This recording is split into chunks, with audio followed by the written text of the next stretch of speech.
emagumbi nomani umhlaba. Bingelela umakoti wewundlu ozovela phambi kwalo masinyane sifunde lelizwi encwadini yamaHebheru isahluko sesine uverse number 2 bese siya ku chapter 11 yafisa siqale khona la sizwa khona ukuthi kuyini ukukholwa.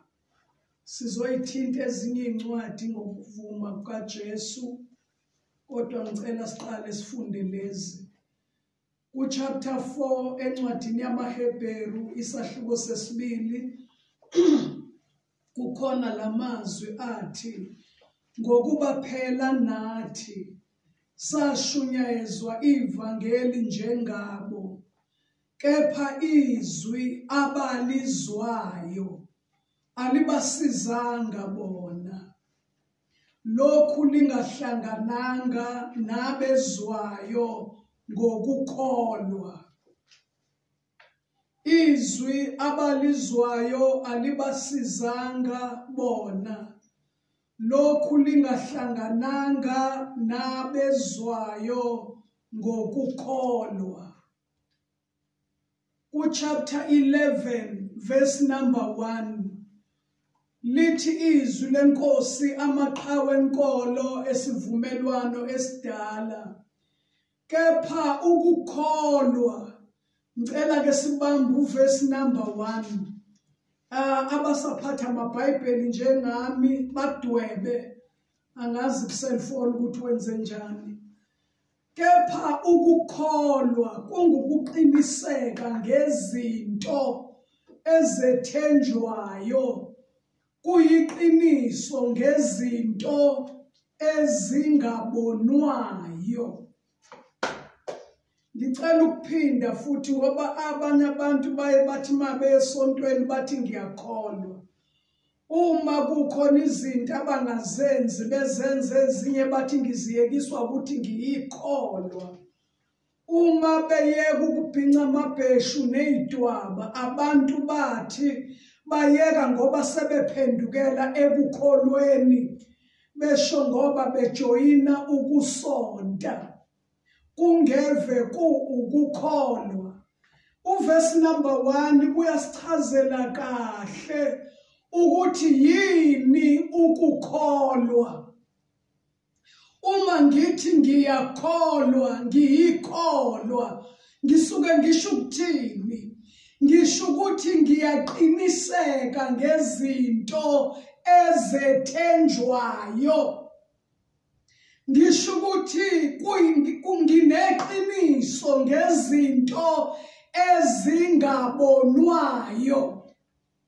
Ngicela ukuphinda, ukukholwa kuwukuqiniseka ngezinto ezethenjwayo, kube yiqiniso ngezinto ezingabonwayo. Asiqhubeke ngokuba ukukholwa okhokho bafakazelwa ngakho. Ngokukholwa siqonda ukuthi izwe lonke ladatshulwa ngezwi likaNkulunkulu, kuze kuthi okubonwayo akuvelanga kokubonwayo. Verse number 4, ngokukholwa uAbela wanikela kuNkulunkulu ngomhlatshelo omuhle kunokaKhayini, athola ngakho ubufakazi bokuthi ulungile. uNkulunkulu uqobo efakaza ngezipho zakhe, nangakho usakhuluma noma efile. Kuchazwa la ukuthi indlela uAbela anikela ngayo, indlela akhonza ngayo noKhayini, indlela enza ngayo noAbela ngokukholwa, wenza yena okungafani nokukaKhayini.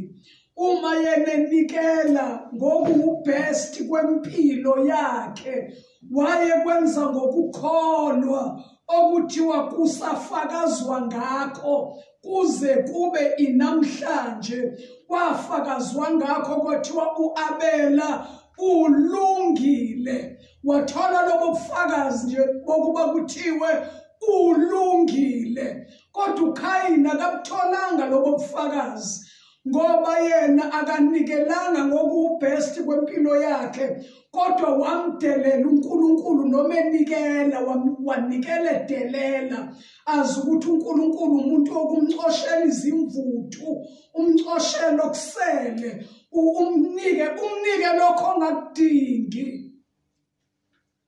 Kaze ngakhumbula izikhathi ezidlule, ngiyafakaza masiqala umsebenzi wenkosi sasa abantu vele nje abahluphekayo abangenalutho.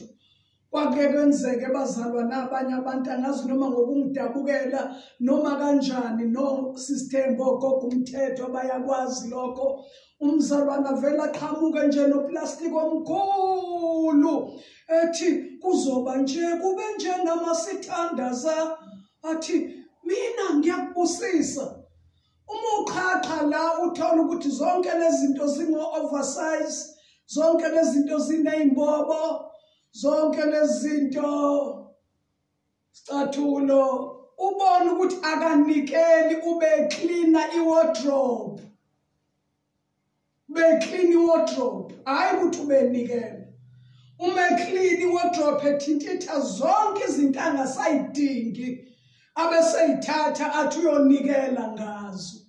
Ileyo nto akayenza uKhayini, akwengashiwo nje ukuthi ulungile, kodwa uAbela wanikela ekholwa, azi ukuthi lo mnikelo wami uya phambi kukaNkulunkulu, akube umnikelo owamukelekayo.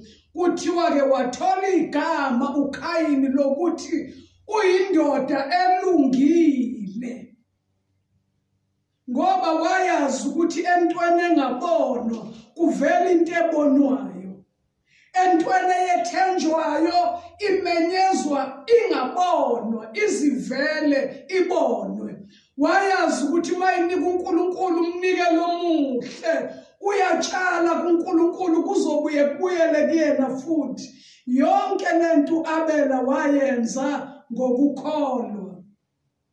Uverse number 5 uthi ngokukholwa uEnoki wathathwa ukuze angaboni ukufa, akabe safunyanwa ngokuba uNkulunkulu wayemthathile. uEnoki enye indoda yahlala yakholwa, yalindela inkosi, okuthiwa ngokweBhayibheli i-rapture yokuqala, uhlwitho lokuqala lwenzeka ngoEnoki. Umuntu owahlwithwa la emhlabeni akaze akubona ukufa. Indlela ayeme ngayo yokukholwa, hayi yokusonda, yokukholwa, into eyiphakathi kwakhe noNkulunkulu wakhe. Wathola ukuhlwithwa angakuboni ukufa. Lokhu kwenzeka ngokukholwa. Lithi-ke izwi lenkosi akabe safunyanwa ngoba uNkulunkulu wayemthathile. Ngokuba engakathathwa wafakazelwa ukuthi wayethokozisa uNkulunkulu. Wayengathokozisi isonto lakhe, wayengathokozisi umfundisi wakhe.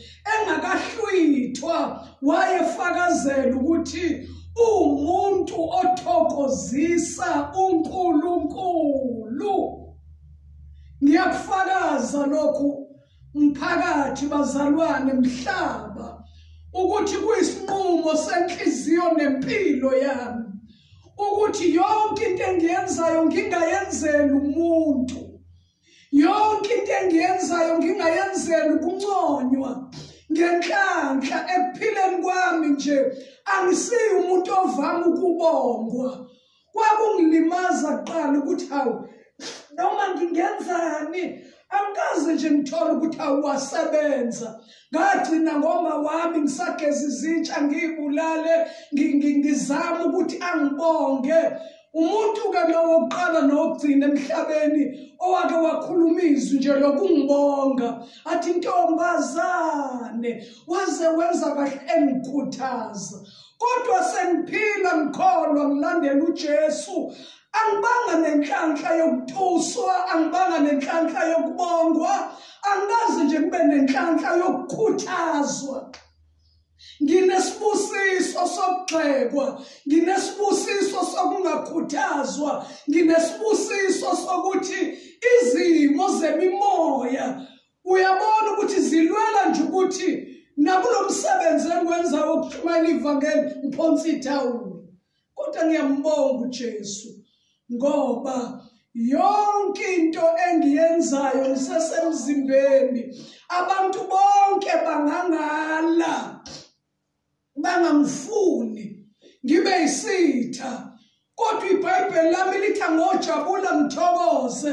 ngoba uma abantu bengizonda abantu bekhuluma kabi ngami abantu bengizingela lithi iBhayibheli kungenxa kaKristu angojabula ngithokoze ngoba umvuzo wami mukhulu ezulwini ngisho ukuthi ke nawe lalele lenkonzo uma ungakazi ube nesibusiso sokunconywa ube nesibusiso sokukhuthazwa ube nesibusiso sokuthuswa ungakhathazeki sengakhula manje ngafika ezingeni la lento ingasangilimazi khona ngakho njalo ukusondelana nezwi likaNkulunkulu elithi mawenza izinto unconywa ubongwa vele umvuzo wakho usutholile manje sekuyisibusiso ukuthi noma inkosi ingangenzisani ngingatholi ukuthi kuthiwa nje wasebenza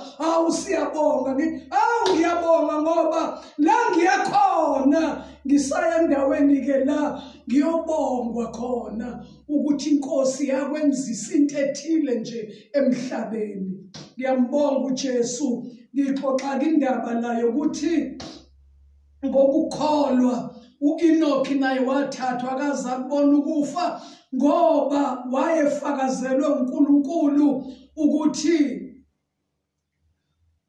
uNkulunkulu wayemthabathile ngokuba engakathathwa wayefakazelwe ukuthi ubethokozisa uNkulunkulu emva kokuzwa nje lamazwi umlaleli ngomlalela ngathatha isinqumo sokuthi yonke into engiyenzayo empilweni yami yokuba umKristu angithokozise uNkulunkulu kunezinto ezenziwa abantu laba abasindisiwe abantu abasindisiwe bayathanda ukuthi noma kungenwe inkonzweni bathandaze banganqamuki phela uma ungazenzi akuyona inkinga kodwa mawusuke uthandaza unganqamuki ukuze ubonakale ukuthi ave wena ukholwa kuhle ukuthandaza unganqamuki makuumoya okholayo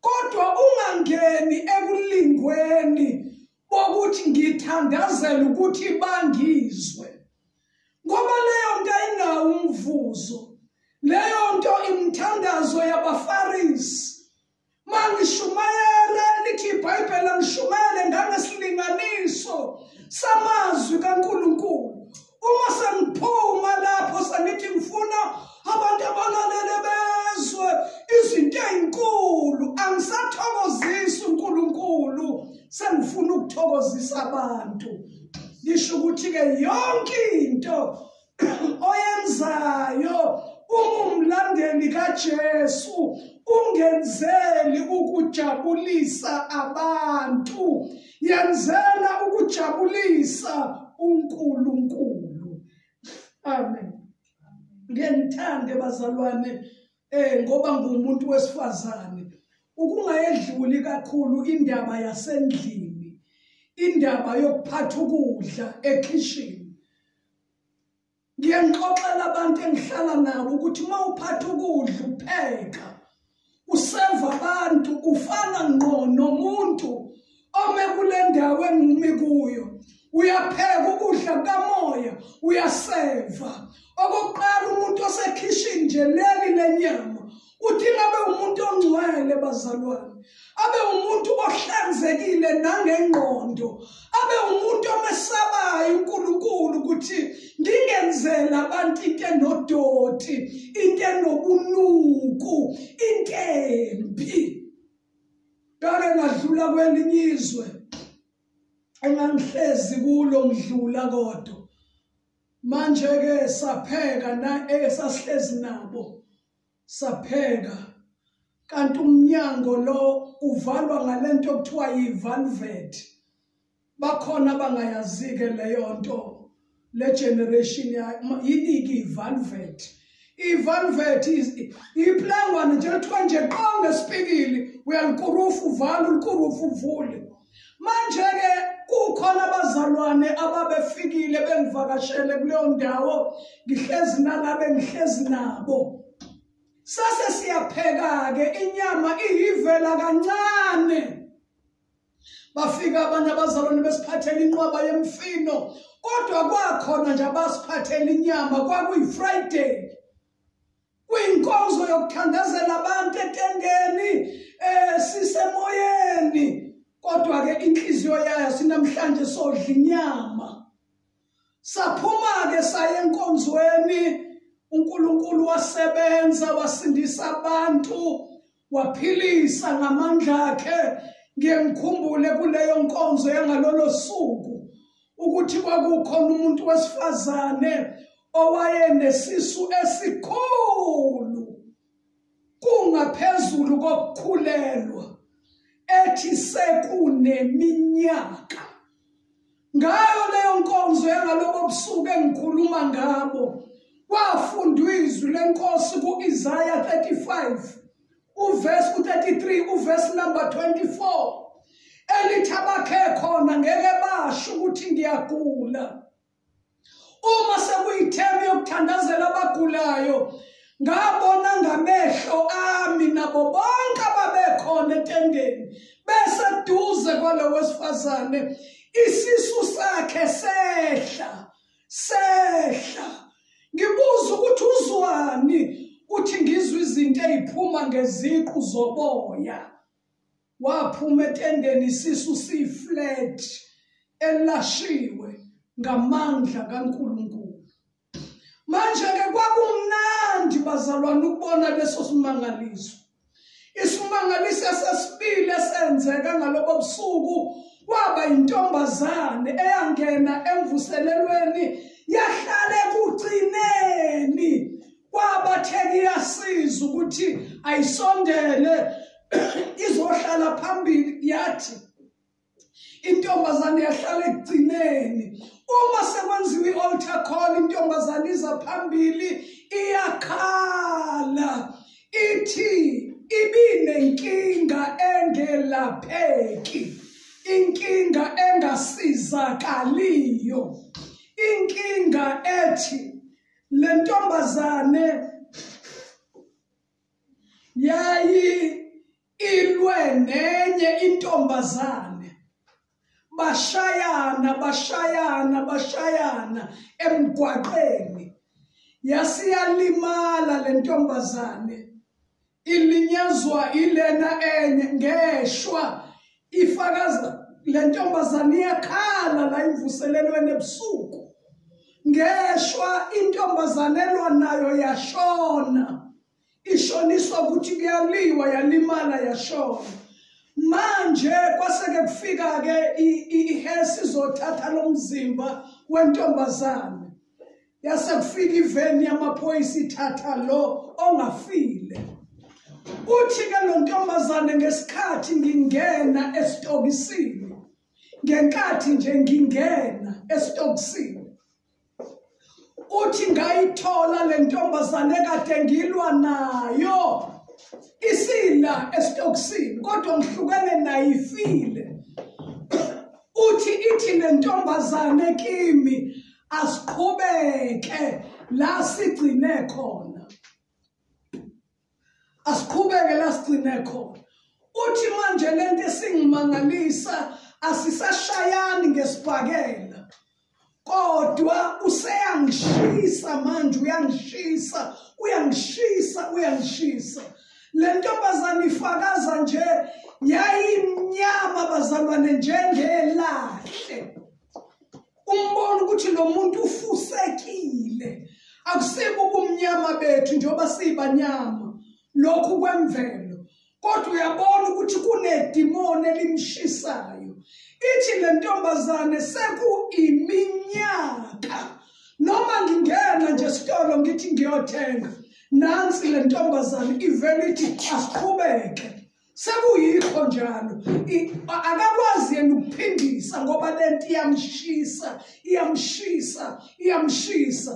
Uthi sekwaze kwaba segazini ukuhamba ngilandelwa yilomoya. La ungifica khona uthi asiqhubeke. Ufakaza ukuthi ngaleyo Friday ngingenile la itendeni. Kodwa ngayitshela ukuthi angihlale ngasemnyango. Ukuze le ntombazane mayingena lesi umoya yenza le into zayo kimi ngingaphazamisa abantu ingishiseke silweke ngoba ivele iqhamuke noma ngihambe emgwaqeni ithi asiqhubeke la sagcina khona. Into ayifakazayo ke lo mntwana uthi namhlanje njoba ngingene la etendeni ngahlala ngasemnyango. Uyafakaza ukuthi le ntombazane ifikile. Ngayibona uthi yangikhomba kanje. Yathi njengoba namhlanje ngikuficula ngiyakuyeka. Uthi yangikhomba kanje. Yathi namhlanje njengoba ngikuficula ngiyakuyeka. Ngenhlanhla noma ngesho angiphindanga ngayibona. Ngoba abantu abaningi abasindiswa ngoba kwenziwa imangaliso kubo bayavama ukungamlandeli uJesu. Avela athole leyo nto ebimhlupha athole uxazululelo yona aqhubeke nempilo yokona. Ngizama ukuchaza ukuthi kwakubusuku obunjalo. Ngisakhuluma ngendaba yokuphatha ukudla ekhishini, indaba yokupheka, indaba yokuyinaka ukuthi uhlanzekile, abantu badla into ehlanzekile, itshele ihlanzekile, indawo okuphathelwa kuyo ukudla ihlanzekile. Ngoba ngiye ngikufakaza ukuthi kufana nokuma la upheke ekhishini likamoya, uphake ekhishini likamoya. Abantu badla into ehlanzekile engenasibi ngoba izwi likaNkulunkulu licwengekile. Okwethu kunaka ukuthi nezitsha eziliphethe zicwengekile. Ifakaza ke lento encane engasho lutho. Phakathi kwengangihamba nabo. Masibuya ebusuku ngo-11 kade kuthandazelwa abantu bayinikela kuJesu. Abanye baphilile, abanye basindisiwe, abanye bahamba benjalo. Sesiyabuya ke sikhathele sonke. Sithola ukuthi umnyango bazalwane ovalwa ngevalveti. Kulomuzi kunezinja. Izinja zizwile ukuthi sipheke inyama. Izinja zaliqhwanda ivalveti laze lavuleka. Simangaliswa nje masingena ukuthi hawu umnyango uvule ubani. Sakhangwa yibhodwe angithi ngiyaxoxa ukuthi eyimvuselelweni inyama ivela kancane. Kwakunenqwaba yespinashi, amazambane, into esasiyiphathelwa abazalwane. Kodwa lo wayesiphathela inyama sasitshela ukuthi solala sidla inyama. Izinja-ke zaliqhwanda-ke ivalveti savuleka isicapha. Zadla isishebo zasishiyela uphuthu. Zadla izinja. Ngangiqala ukubona ukuthi ibhodwe likhothwe yinja ungathi belishawa ngesithili. Licwebezela ibhodwe liginqikile lithe. Izinja ziliklinile. Akungithusanga ke lokho ngoba mina ngumhambi womhlaba. Ngiye ngibona amanye amabhodwe nawe siZulu namapani elele phandle izinja zibasiza zibahwayela wona abantu abasuke bewabeke phandle ziwakline. Manje lokwangimangalisa omunye wethu sithi hawu sesizokwenza njani ebusuku ngo-11. Kodwa ke nasi spinash okunye abazalwane abasiphathele khona. avela suka omunye athatha amanzi lapha esipaqapaqweni athi imbombo ebhodweni alithi yakachitha libeke esitofini. Ngathuka sengimemezile ngithi hayi angazi noma kwakuumoya noma kwakuyini kodwa ngathuka sengishela kahle wathi liclean sengiliyakazile sisize senzele umusa thatha sunlight thatha still wool izokwenzela uma kungenzeki. Kufanele sishukusha amathenje abazalwane ukuze sazi ukuthi uma sipheka lesipinashi abantu badla into eclean. Isho ukuthi ke impilo kamoya neyenyama lendlela esihambayo idinga ufakazelwe unembeza wakho ukuthi umuntu omesabayo uNkulunkulu. uEnokho wafakazelwa kanjalo kuverse number 5 esimfundile encwadini yamaHebheru 11 wafakazelwa ukuthi nje ujabulisa uNkulunkulu. Ukukholwa ke okuzosenza mangabe kuhlwithwa ibandla sitholakala ukuthi nathi siyahlwitheka. Ilolo hlobo lokukholwa okunjalo ukukholwa kokwesaba uNkulunkulu ukwazi ukuthi noma ngise-toilet uyangibona, noma ngiphansi kwetshe uyangibona, noma ngingedwa endlini uyangibona, uyangibona, uyangibona, noma ngicabanga uyangibona. Ayikho into uNkulunkulu adinga ukuxoxelwa omunye umuntu ngomunye umuntu. Kodwa ukukholwa kokungamesaba uNkulunkulu abantu bayixoxa ngoba beye esontweni. Kodwa ukukholwa kokwesaba uNkulunkulu ukwazi ukuthi uyangibona, uyangibona, uyangibona. Wayefakazelwe kuEnokhi ukuthi uyindoda emesabayo uNkulunkulu nokuthi esaphile semzimbeni wayethokozisa uNkulunkulu ukuthi angiphinde ngithi qha abantu. Qha thokozisa uNkulunkulu qha abantu. Sebethi abanye abantu abalalele udlule kanjani nje kubantu. Uyazi ukuthi mawesaba uNkulunkulu automatically kuyazenzakalela ukuthi uhlonipha abantu. Saba abantu phila impilo lesikhulume ngayo ngeviki edlule ukuthi zamani ukuthula nabantu bonke kanye nobungcwele ngoba ongenakho lokho angeyibona inkosi. Uma wenza izinto zakho phambi kukaNkulunkulu awubi nenkinga kubantu, kodwa uma uzama ukwenza ukulunga phambi kwabantu uba nenkinga kuNkulunkulu. Njalo nje uma uzama into yakho kuyenza ukuze ubonwe abantu uthokozisa abantu ngoba uma ungasesa abantu bengekho akwenzeki ngempela wenza izinto zokwesaba uNkulunkulu. Kuyiqiniso limsulu ukuthi nje ukukholwa okuzokwenza siye ezulwini. Mayicilongo likhala nami ngingasali ukukholwa kokwesaba uNkulunkulu. Wafakazelwa kuEnokhi ukuthi wayemthokozisa futhi wayemesaba uNkulunkulu. Verse 6 uthi ngakho kepha-ke ngaphandle kokukholwa akwenzeki, it is impossible ukuba umuntu athokozise uNkulunkulu. Akwenzeki. Uma kushunyelwa ivangeli abantu basindiswa abanye bangasindiswa. Akekho umuntu ozothi kuya ngokuthi ubani uNkulunkulu uyakhetha kwasha kwacima. Ukhiye wokuthi kushunyelwa abanye abantu basindiswa abanye bangasindiswa. Yizwa balizwile ngithi sizwile lapha ku chapter 4 ku verse number 2 kuyincwadi yamaHebheru ithi sishunyayezwe ivangeli elifanayo sonke. Kodwa izwi abalizwayo alibasizanga bona ngoba lingahlangananga nabalizwa ngokukholwa. Yonke into iguqula impilo yomuntu bazalwane eyizwi likaNkulunkulu imshintsha ngoba izwi lihlangane nokukholwa, izwi lahlangana nokukholwa, izwi lahlangana nokukholwa. Iyona nto-ke edala umahluko empilweni yomuntu, uzwe umuntu ethi ngisindisiwe.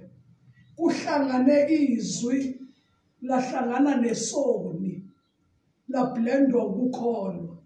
Izwi laba namandla okuthethelela izono zomuntu, okwelapha izifo zomuntu, okukhipha umuntu eziqalekisweni. Izwi lenza yonke lento. Mawufunda uIsaiah 61 uthi nje umoya wenkosi uJehova uphezu kwami, ungigcobela ukushumayela ivangeli kwabampofu, ngimemezela ukukhululwa kwabathunjwa, impumputhe eyibona abacindezelwe bahlengwe, kumanyezela unyaka omusha kaNkulunkulu.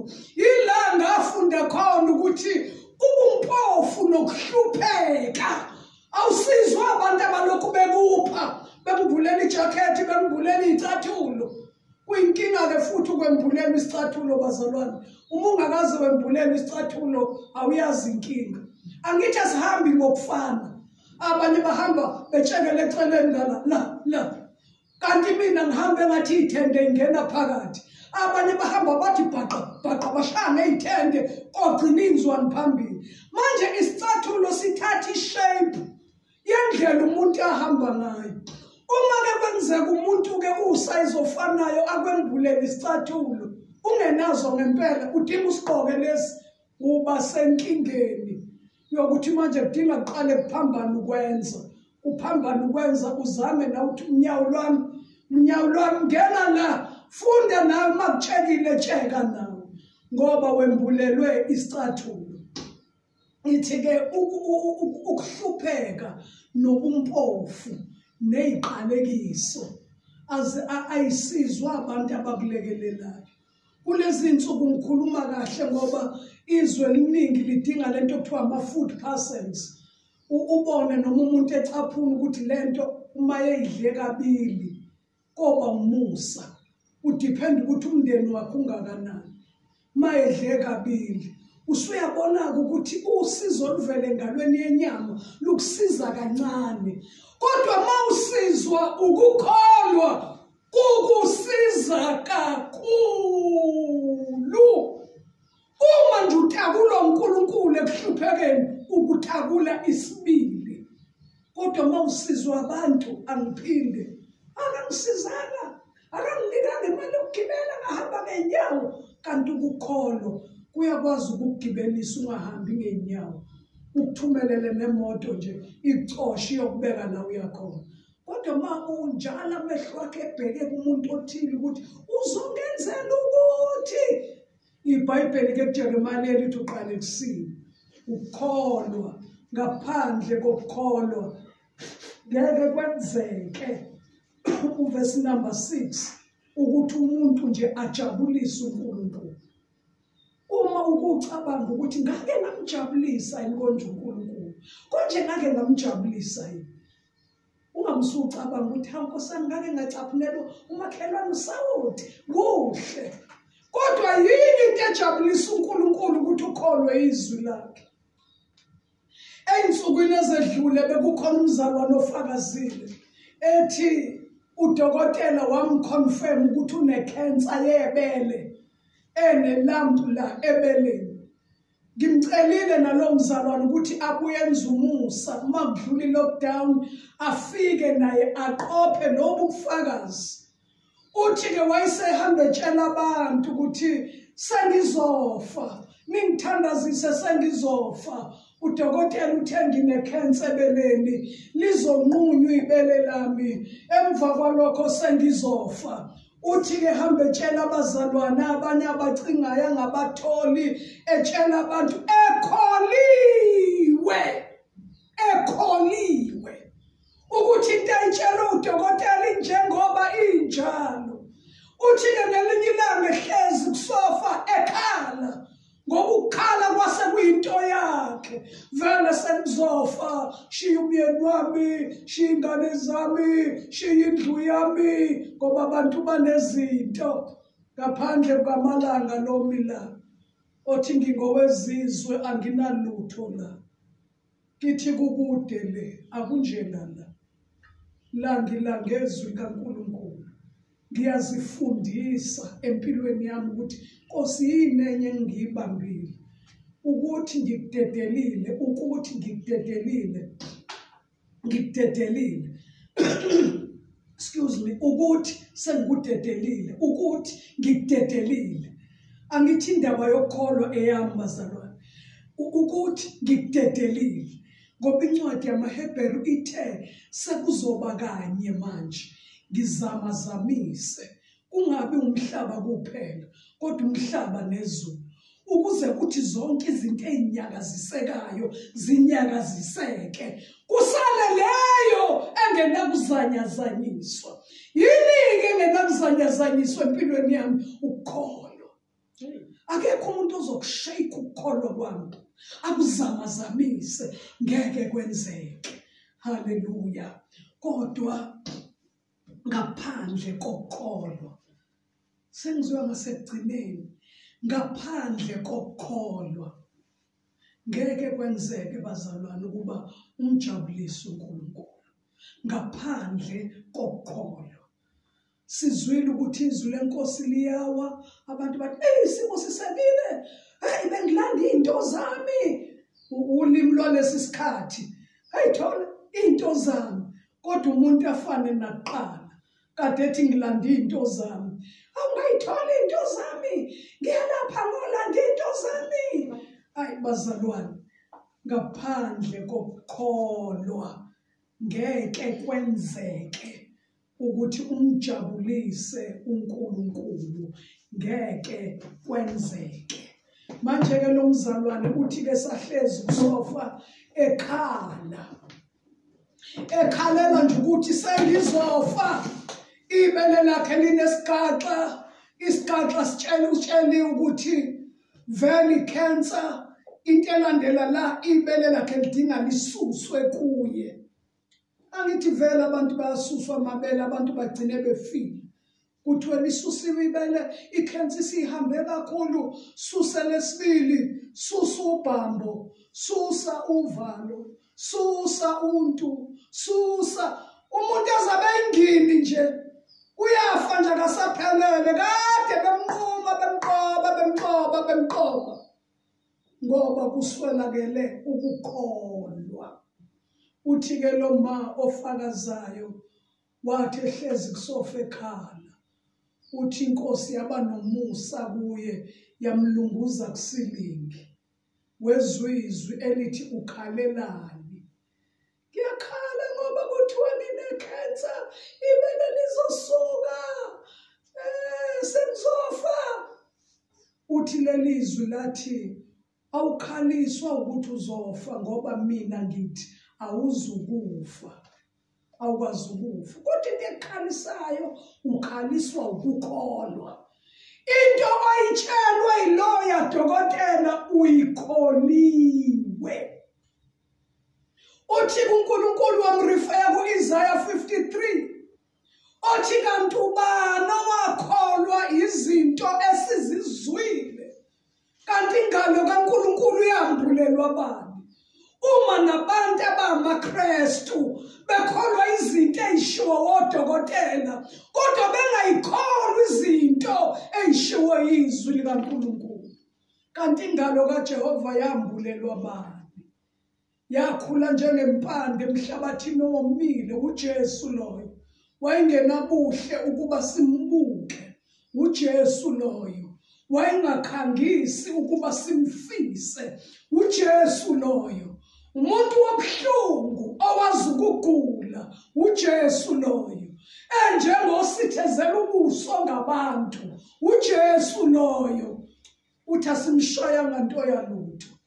Bangafakaza abantu abalalele lenkonzo ukuthi ngenkathi usadukile nenza izono nabantu abaningi babekuthanda bethu isikhokho, bethu masiyokwenza ukuthi usubane ngekho leyo nto yethu ngeke ibe mnandi noma beyodakwa bethi ngeke siyodaka usubane ngekho kuba mnandi kabi mase sidakiwe ngoba kwenza ukuthi ngeke siyodayisa ngomzimba ubane ngekho kodwa uma sewuke wahlangana noJesu abantu bayakusithezela ubuso babo unuke kabi ngaphandle kokukholwa ngeke umjabulise uNkulunkulu.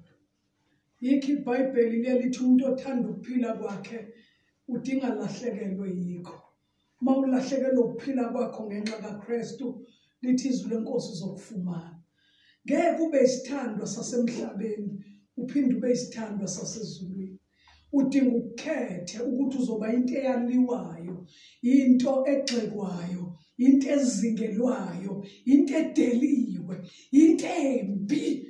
Uma sewuhlangene noJesu ufunda uIsaiah 53 ukuthi konje sekwenzekani manje abantu kade benithanda kangaka sekungene umphikwa empilweni yakho ongenalo icala ngaphandle kokukholwa ngeke umthokozise uNkulunkulu. Uyaqhubeka ke lo ma efakaza uthi inkosi yamtshela yathi dlana uyawadla amaphilisi udokotela kunike wona uthi nathi yebo khona lapho njalo esofeni ngiyawadla wathi lo muntu kangaki ngelanga wathi kathathu ngelanga wayesethi lo muntu njalo mangabe udla okokuqala uzodinga uzila ukudla insuku ezintathu njalo evikini ngangenamba yezikhathi odla ngazo amaphilisi kadokotela. Okwesibili umusu udla ukudla before ubonge bese ugwinya lamaphilisi. UIsaiah 33 verse 24 bonke abakhe khona ngeke basho ukuthi ngiyagula. Usazodla njalo usagwinya amaphilisi, usazodla njalo usagwinya amaphilisi bese ngemivimbo kaJesu mina ngiphilisiwe. Amahubo 103 verse 2 mbonga uJehova mphefumulo wami nakho konke okuphakathi kwami akubonga igama lakhe elingcwele verse 3 yena othethelela zonke uzodla njalo usagwinya amaphilisi la othethelela zonke izono zami owelapha zonke izifo zami okhulula ukuphila kwami ebhujisweni wakuqhelisa ngomusa nangokubela. Uthi wahamba bazalwane wayokwenza i-check up yokugcina sekuthiwa ke manje sedinga sayini ibele lisuswe. Bafika odokotela bamcheka bamtshela bathi bayaxolisa ukumtshela ukuthi ibele lakhe line-cancer sedinga sayinela ukuyohlinzwa. Uthi lo ma efakaza ngamandla kaNkulunkulu uthi ngathi ngicela ninginike i-chance yokugcina enhlizweni yakhe ethi mhlambe angikawagwinyi lamaphilisi ngokwanele. Wathi ngisacela ukubuza uNkulunkulu ukuthi kanti unamanga yini mayise ngiphendulile ngiyobuya. Uthi lokhu ngahamba kanjalo ke esibhedlela angiphindanga ngabuya. It's more than 10 years bazalwane. Ubeshaya ingcenge zakhe zinkulu futhi ume kahle nje eyishaye zithi tamu ethi nazi zombili i-cancer ayikho. Ngoba inkosi ithi ukhaliswa yilokho okutshelwe udokotela lokho engikushilo mina awukulalelanga awuzwanga. Yonke into bazalwane esiyenzayo noma ukuthandaza noma ukuzila ukudla noma ukushumayela noma ukufakaza uma kungenakho ukukholwa akusisizi ngalutho. Singenakho nje ukukholwa. Ukungakholwa kwenza sithandaze kodwa singatholi lutho. Kanti ukuthandaza okunokukholwa uyathandaza bese uyabonga.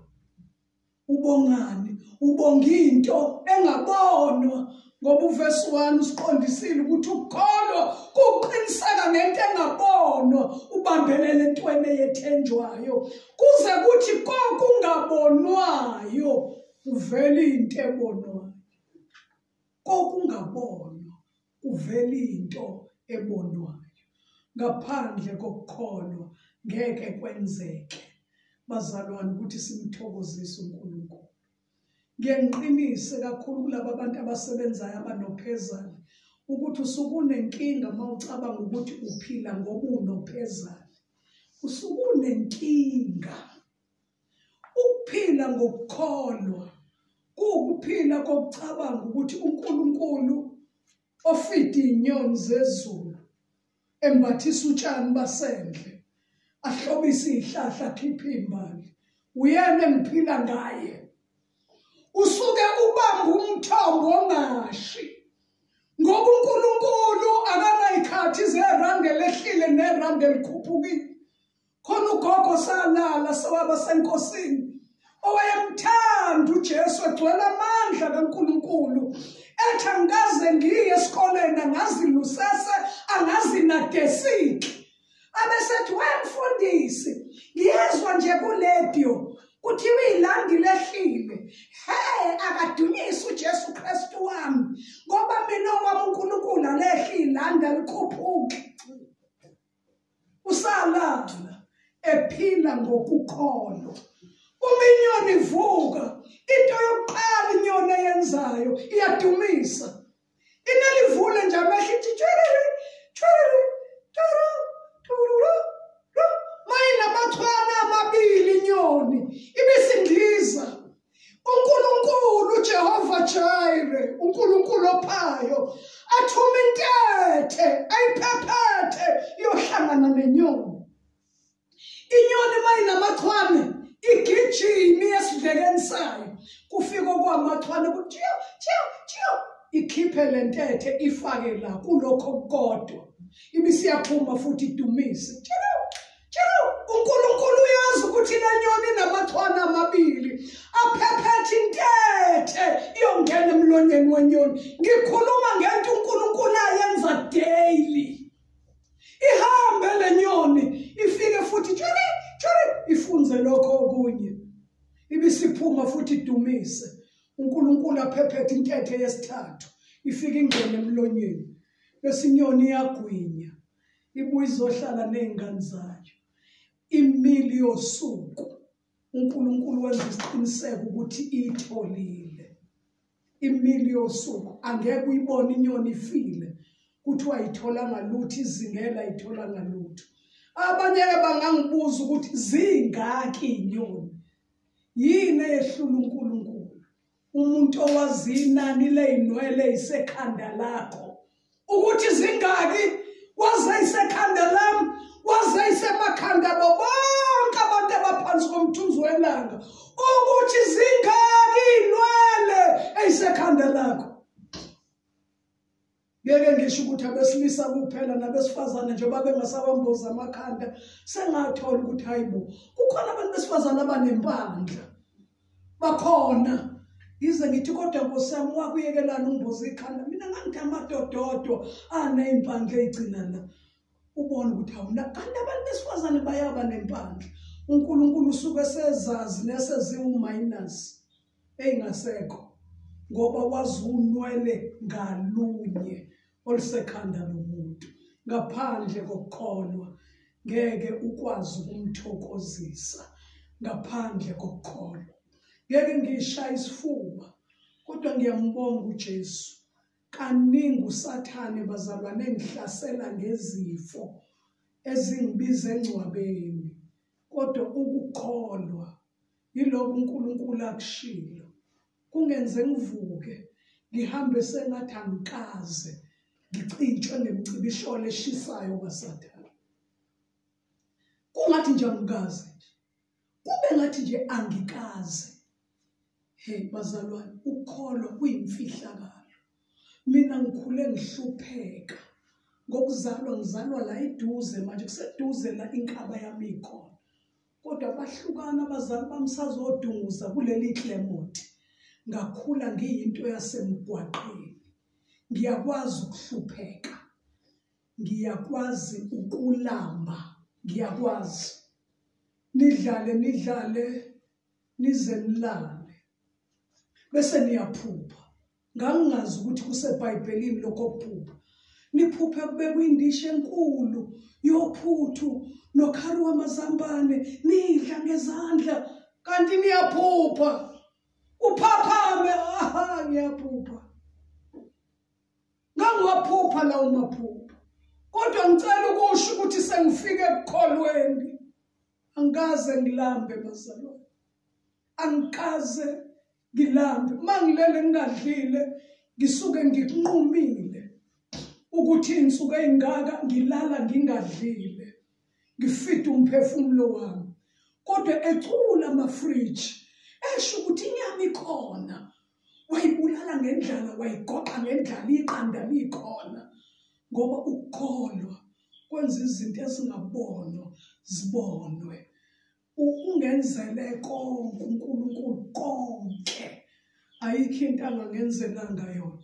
Ayikho into angangenzelanga. Ngiyafakaza ukuthi uyamondla umuntu, uyamembesa umuntu, uyakunika uNkulunkulu into yokuhamba uma usuyidinga. Ngeke ngakhonza ngiqala umsebenzi wenkosi iminyaka engu9. Ngigibela amatekisi, ngigibela amabhasi, ngigibela izitimela nemithwalo yami. Ngazi ukuthi ngiyofa nginjalo. Kwathi mase konele ezulwini uNkulunkulu waqala wangisaplaya ngetransport. I-transport emva kwe-transport. I-transport emva kwe-transport. Uma sigula ingasakhandeki amazulu alethenye ngiqhubeke nendlela. Ayikho into angayenzi. Kule insuku ngiyafakaza ukuthi uyayakha indlu. Ayakhe ungene uhlale kuyo. Bathi abantu imali engaka uyithathephi? Ivela ekukholweni. Sengiyathandaza abazalwane. Bonke abalalele. Ngiyathandaza. Kule ndawo engikuyo kwakhiwa nansi indlu yesonto. Ihholo lomphakathi lokukhonzela. I'm sorry to say indlu yokusonto. Angifuni ukuze ngiyibhabhadise kanjalo. Ngithi indlu yokusonto.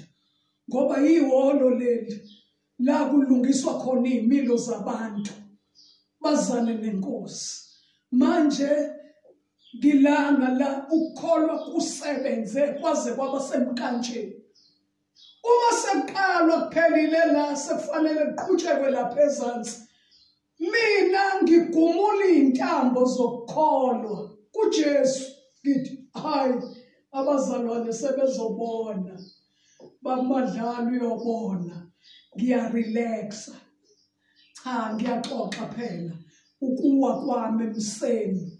Sengiyarelaxa. Hey kwaphela. Kodwa ke lapha ezansi abazalwane bazobona. Bamadlala uzobona. Babona ke abazalwane ngoba ingalo yenyama ayifikisi indawo. Futhi uqala kusiya umuntu othembe engalweni yenyama. Bakoleka abazalwane bakoleka. Kwangena ngqwambi. Kwakhonkwa indlu phansi. Ngqwambi. Nakho njalo kuyakhonkwa kuyathandazwa. Imali yokukhokhela abantu, imali yamatruck, imali kasemen, imali kodwa ngoba izintambo zisabambile phezulu. Hayi mangiqedisa nje intambo bazalwane. Njoba kwenziwa iplaster nje. Ngithi khombisa abazalwane akade bekhona ukuthi imali ebilethwa abazalwane sayiphelile phela nakho sekwenziwa. Ubaba Madlala uyathumela imali thenga usemende kwaholelwa abantu sekuphelile. Uma ngixoxa indaba izolo ngithi awu baba abantu abaplastayo hayi ukuthi bayasheshisa kangaka futhi bafuna ukuyiqeda ngelanga. Athi ubaba Madlala phela wena owenza isivumelwano nabantu mina ngishilo ukuthi anginayo imali. Usathane efuna ngilimali ukuthi maye nesho njalo kufuneka kube ubani manje ozomsiza. Kuthe ebusuku ngilele balaleli abalalela lo myalezo. Inkosi yangitshela ukuthi ngiwile emseni. ngakhala ekamelweni ebengilele kulo ngathi Nkosi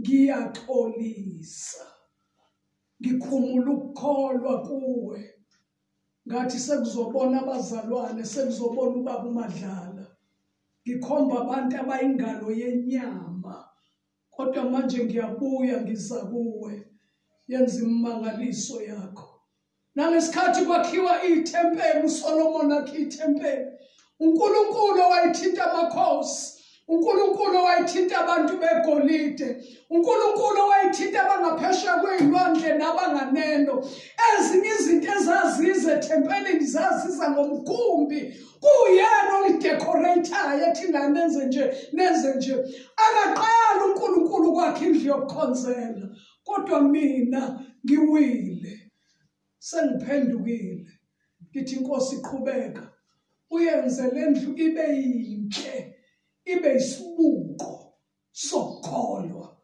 ukuthi uma uNkulunkulu enza into ke senziwa uyena ke uyenza nje ngiyavala manje ngiyamdumisa uJesu ngaphandle kokukholwa ngeke umjabulise uNkulunkulu ngaphandle kokukholwa mawusuka nje lapho kade uhambele khona ungenayo itransport yakho bonga uJesu usasuka la usuka khona uthi ngiyabonga Nkosi sengicelile into ezomthatha emgwaqeni ingiyise la ngiyakhona uhamba unokubonga ngoba ukukholwa kuqiniseka ngezinto ezingabonwa kuyiqiniso lezinto ezethenjwayo kuze kuthi entweni engabonwa kuvela into ebonwayo manje ke ngiyaba-challenge bonke abantu abakude nabaseduze ukuthi bayibone lendlu ukuthi mase uNkulunkulu ethatha over entweni wenze njani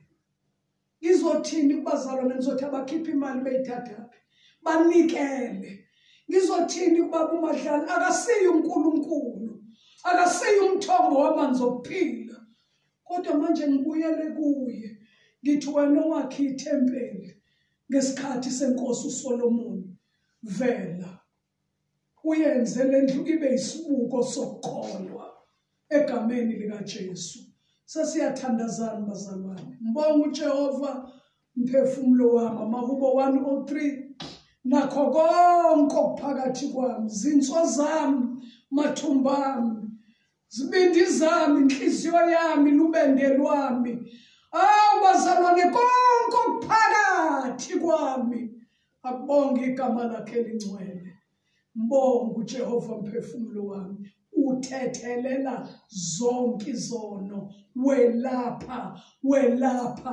welapha zonke izifo asithandazeni baba wethu ongcwele sikunikeza udumo emini sithi ungcwele